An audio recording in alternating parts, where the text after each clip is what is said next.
Okay, now you understand why Northerners don't trust Texas. It's about slavery. Slavery's the thing that is really coloring every conversation anybody ever has about Texas and its annexation to the United States. Texas is just too blooming big. Nobody knows how big Texas will end up being. In fact, Texas is assumed will spawn off an additional 4 states.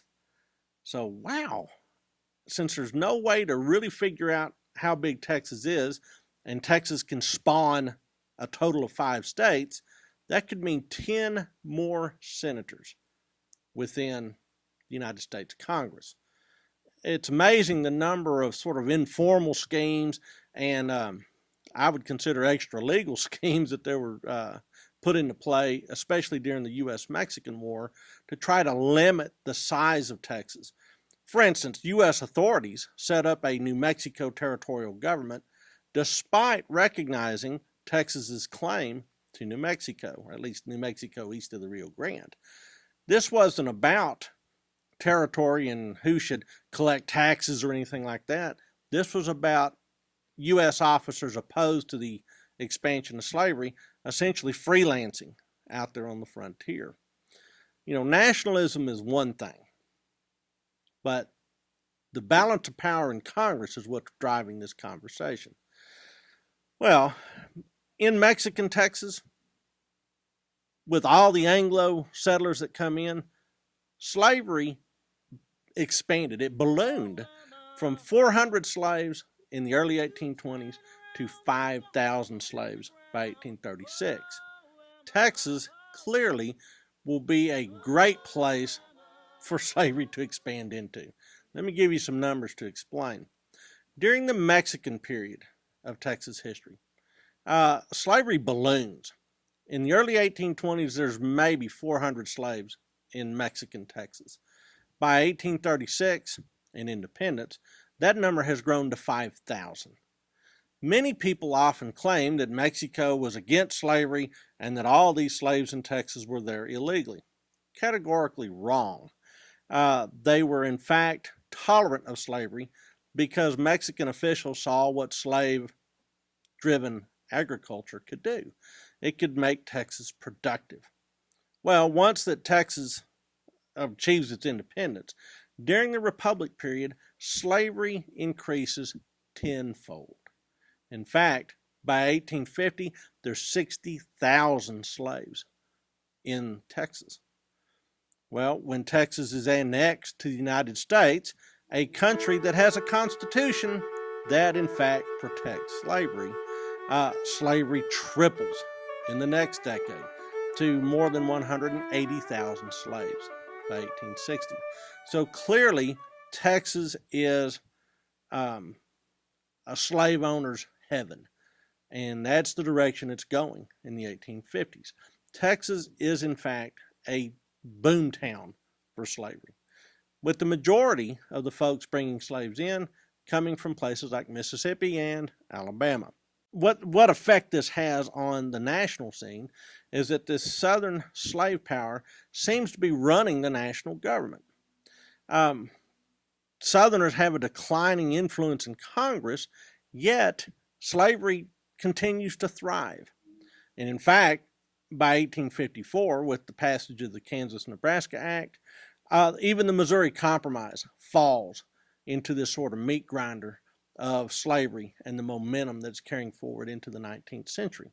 The Kansas-Nebraska Act essentially says, Missouri Compromise was fine, but for all this territory out west, including the territory that we have gathered from Mexico, we are going to let the residents decide if slavery should be legal or not. Well, couple that with the 1857 Dred Scott case, which essentially says that slaves are property and property rights are universally recognized nationwide, it appears as though the slave power is going to swamp every other aspect of American politics. Here's what the Northerners feared. Southerners seem to have a disproportionate amount of power in their opinion. So Northerners rebel The order that has been established by the Constitution is clearly not working, or it's metastasized in some sort of strange cancer driven by a 3% slaveholding population that seems to be calling all the shots. You know, the three-fifths compromise in the Constitution that allowed slaves to be counted as three-fifths of a person for representation purposes essentially gives about 30 more electoral college votes to the South than it otherwise should have. So despite its smaller population, the South has a disproportionate amount of electoral power under the electoral college system. Well, Northerners can't figure out how to destroy this system. They're going to try, but they do not like the order that has essentially evolved from the Constitution. You know, the North's economy, its population, was more fluid and flexible, more dynamic.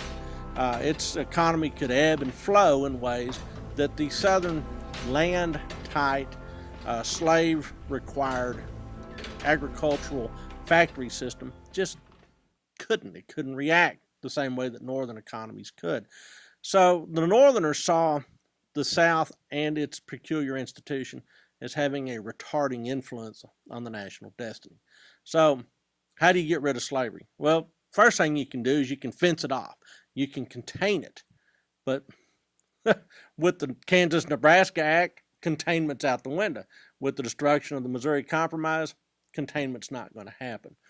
So how do you stop it? Well, there's one group that is desperate to stop it, not on economic or political grounds, but on moral grounds. So now all of a sudden, Northerners opposed to the expansion of slavery find allies with these wild-eyed radicals, the abolitionists.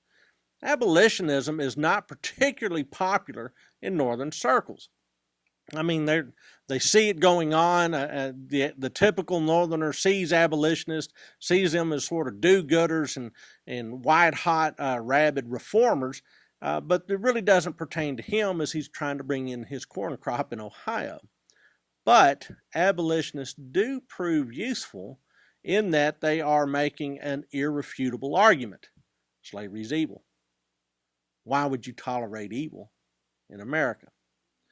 So Northerners understand that this is another way of coming in and breaking this old order. The other way is to use every part of the federal power to make slavery so onerous and so expensive to pursue that it'll die out on its own accord.